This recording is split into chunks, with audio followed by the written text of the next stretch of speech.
plastic jug, and then it's not uncommon for, like, the next day when I'm driving, running my errands, to see a green plastic jug sitting on the roadside, placed there. You know, it'll be out of place where it is.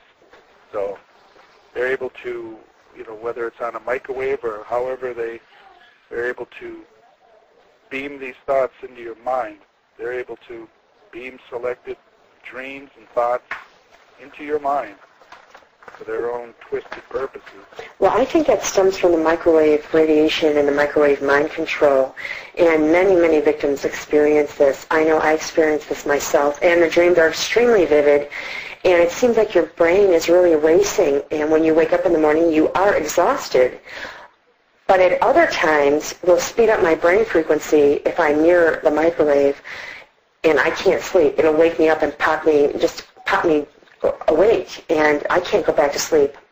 And it makes it very hard to get up and go to work in the morning if you're awakened at 3 a.m. in the morning and you can't get back to sleep. Funny you said 3 a.m. They used to wake me up. I would be, from a dead sleep, I would wake up wide awake at exactly 3 a.m. Well, you know, when this first started happening to me and I woke up at 3 a.m., I was watching a movie, something about Emily Rose. I can't remember exactly what it is, but they said that 3 a.m. is actually a very satanic time because many people believe that Christ was, I guess, crucified at 3 in the afternoon, so 3 a.m. in the morning is more satanic time. And I find that interesting because I've never asked another victim about the 3 a.m., and you're popping up at 3 a.m. now, or you did in the beginning. And they woke me up every night at 3 a.m. And that is the exact time that the first sexual assault took place with me in my home at 3 a.m. So I find that interesting because I've never heard that from another victim. I've never thought to ask it, but I'm going to keep asking it. Do you think there's a purpose behind that? Well, it wasn't always 3 a.m., but it most often it was, and then, you know, sometimes they would do 2 or 4, but it would be right on the dot, you know, so that you would wake up instantly, you look over at your clock, and it's exactly 3 a.m. or 2 or 4 or whatever, but they were picking 3 for some reason in the beginning and quite often, but I don't notice it anymore. But now what they seem to do a lot with me is they'll zap me awake like a couple hours before I need to get up. In fact, if I set my alarm clock, it's guaranteed that they will affect me with some sort of sleep deprivation to affect my, you know, ability to get up and be, you know, bright-eyed and bushy-tailed and attack my day. Yeah, they do tend to want to keep you up through the night and ruin your day, and I really believe a lot of this is going on may have some, you know, cult, what do I want to say, you know, cult practice behind it, because they don't believe, you know, in holding down jobs. I did a little research on it today. They don't believe in holding down jobs, and they stay up through the night. And there's just so many things that people are talking about, you know, the New World Order agenda. What do you think it is? Because we had spoken before, and you and I had talked about a whole array of different ideas of what it could be. What do you think this is? Because it's going on a global scale. Well, I believe it is what we know as the New World Order, where there are secret societies in the background that have total control of our intelligence agencies, our government, and they are manipulating things for their own selfish purposes. And, you know, they're just killing a lot of people that get in the way, or a lot of people that notice what's going on, I think is a big part of it. But there's no doubt in my mind that intelligence agencies are involved in my harassment. No doubt whatsoever. These are FBI and CIA tactics that are used against me. Do you think that the FBI and the CIA have trained people over the years, or their victims may be coming forward and getting revenge or participating in a New World Order agenda?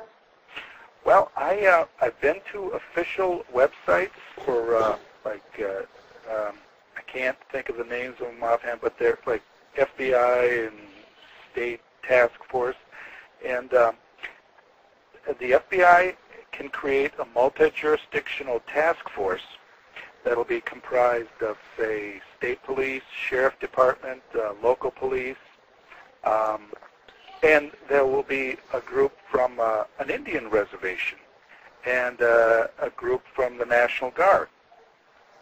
And, they'll describe the different, the different people that are involved in these task forces. And I can see that's being used against me. With these vehicles, a lot of them that are harassing me have Department of Defense decals, those little blue and white decals on the driver's side of the bottom of the windshield. There will be various reservation license plates. They use a lot of out-of-state license plates. In my case, Michigan, Illinois, North, South Dakota, and Iowa, and Ontario for some reason. I don't think these people are traveling from these states. I think they're bogus plates placed on these vehicles, along with vehicles with government plates. I mean, just say right on U.S. government, and the windows might be blacked out on the vehicle. That's very common.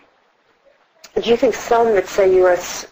Government, do you think that sometimes they're false, that they're people who want you to be angry with the government? Well, but they use Hummers, SUVs. They use a lot of brand new, expensive vehicles, and I know that they use a lot of civilian forces with this harassment because even like the Neighborhood Watch, I have a police propaganda newsletter that shows a typical Neighborhood Watch program posing for a photograph with a police officer wearing dark sunglasses, like so many of these people are. And these people, they'll have, like a couple of them will be wearing some sort of army fatigues. And they'll have little kids too. And some of them, they'll be holding skateboards. And these are the people that are involved in my harassment.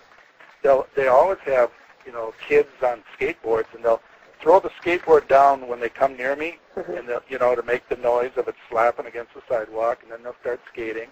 And there'll be a few of them will have army fatigues on, and there's a signature there. And if you've got a good perception, you pick this up, and you realize that these are community watch groups that are organized. And then I went to another website by HUD, Housing Urban Development. They have a program called Weed and Seed, and it talks about federal authorities involved with the police and the community organizing, and they use words like target, where they target undesirables, and they'll weed them out of the neighborhood and make improvements to the neighborhood. That will be the seeding, replant with improvements, and then it states in there that they continuously try to keep that problem out, that target. They will continuously try to keep them out of the neighborhood.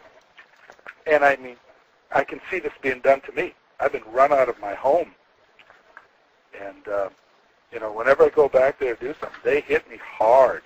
I live in a neighborhood with a lot of, my house, 10 miles from where I'm currently living, is in a neighborhood with a lot of various law enforcement and retired law enforcement. And they hit me hard. It's very in-your-face harassment. It's not subtle. But what about you would make you an undesirable? You're a man, just like everyone else, and you work for a living. You fit into the American picture. So what would make you an undesirable, do you think? Well, in their eyes. I think some lies were told. I think I made an enemy with this next-door neighbor who was retired from the Army. And I do jewelry casting, which I use the lost wax casting, where you burn out the wax, which is actually plastic, and it makes a bad burning plastic, carbon monoxide rich